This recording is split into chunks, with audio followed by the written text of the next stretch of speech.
एक सिमेंट बुझे Hyva truck उलटि पड़ू सही ट्रक रे बसी आसुवा श्रमिकों मध्यरु 4 जण अति गुरुतर और अन्य 4 जण आहत होइछंती। तेणु समस्त को स्थानीय लोक माने उद्धार करी एक पिकअप गाड़ी रे आनी चिकित्सा पई ठाकुरमुंडा गोष्ठी स्वास्थ्य केन्द्र रे भर्ती करिथिले। तबे गुरुतर थिबा 4 जण को प्राथमिक चिकित्सा परे 3 जण को कटक एवं जण को घसीपुरा मेडिकल को पठा जाइछि एवं आहत 4 जण को करंजिया स्वास्थ्य केन्द्र को स्थानांतर करी चिकित्सा चलीछि। मिलिथिबा सूचना अनुसार मयूरभंज जिला ठाकुरमुंडा थाना अंतर्गत खंडबंध ग्रामरू एक सिमेंट बुझे हाइवा गाड़ी रे बसी श्रमिक माने केन्दुजियाणी निकट सरू बिल और असनबणी ग्राम को आसुथिले।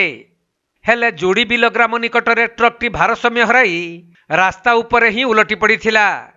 तेणु एही दुर्घटना रे ट्रक ड्राइवर शंकर बास्के समेत अन्य 7 जण गुरुतर आहत होई मेडिकल रे भर्ती होइछंती।